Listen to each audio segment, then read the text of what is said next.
So here is OrgVue. You can see it's a web-based product. All you need is a password to have access. There's no user license. It's all driven by how many employees you have in your organization that you want to model. So that's the first thing. It's software as a service. So basically, you pay a monthly subscription, and that is it. So it's very easy. There are several elements. You've got your people, your process, your competencies, all your reports. So if I go in under people, and let's see if this is going to be, that wasn't, that was the moment I was dreading, that moment right there. So here we have, this is Concentra, and as I've got it color-coded by P&Ls, so we've structured by P&Ls, and I can zoom in, and as I zoom in, the amount of data that I see changes. And this is a card for a role or a person, and for each one, you have any number of data. You can say what they are, what function they're in.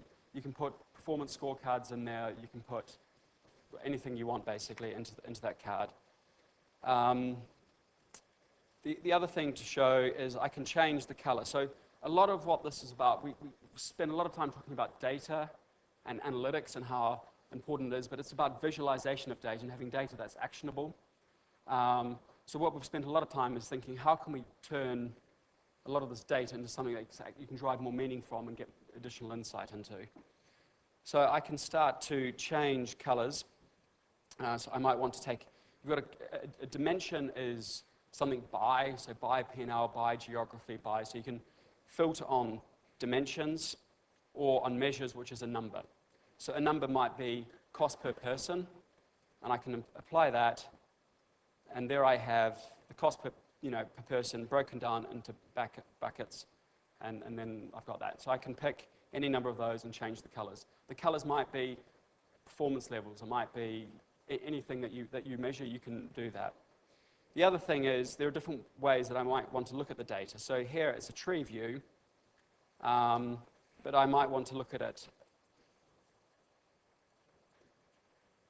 And this is the same organization chart, but I presented it differently, and what I have here, the color is the cost per person, and the size of the circle is the number of FTEs. And then I can filter, and I might want to filter by P&L, and I might just say, I want to look at solution development, refresh that, and there's my solution development organization structure, and if I want to look at it again in a tree view, it's there. But I might want to filter by action. So I might have a series of actions of recruiting. What are the vacancies and the roles that I want to recruit? I can click on that, and I have everyone that I want to recruit, and there I've got that. Behind it, if I just go back here, right. Is a database, and in the data, this is like Excel, I can put in any number of fields that I want to. How many reports they have, so I can look at span and control, how many layers, what's the depth, and I can put that on here, and if I want to change it around, I can. Then I can get into the reporting. So an example might be, how is our salary progression? Are people that have been in the business a long time, are their salaries progressing versus those that haven't been? That might be a question that you have that you need to answer. So what I can do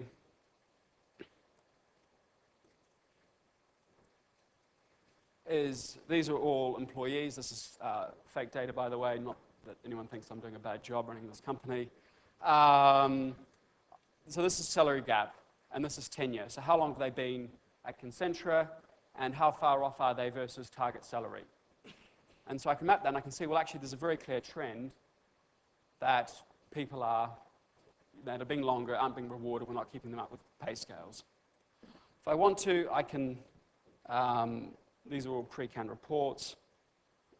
I can go again and say, well, I want to see that and bucket it into a bar chart, and there I can see, yes, the same information, and I can start seeing by which function is this happening. So in the sales function, I've got the salespeople who've been around a long time and they haven't been keeping up. And if I want to tile that, so here I can change the colors and I can have scatter plots or bars, and I can say, show me X by Y. And if I want to, I can split by, say, P&L. And there's my data. You can take a screenshot by clicking on the screenshot button here and then send that off as part of the report into a Word document.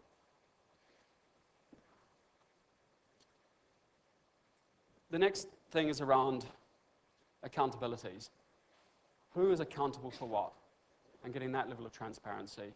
So it's a big issue. It's a big issue for engagement, for people feeling empowered. Am I empowered to do what I believe is my job? And do people know this is what I'm empowered to do? Who here has heard of the concept of a RASCI or a RACE, those matrix? Who's heard of that concept? That's almost no hands. Right. I will explain that as well. What you have, I'll explain it by showing it.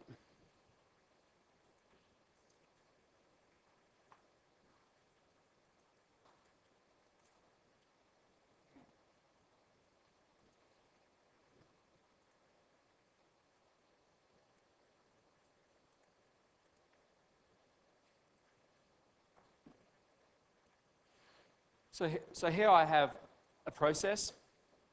I've got people processes like reward strategy, engagement, recruiting.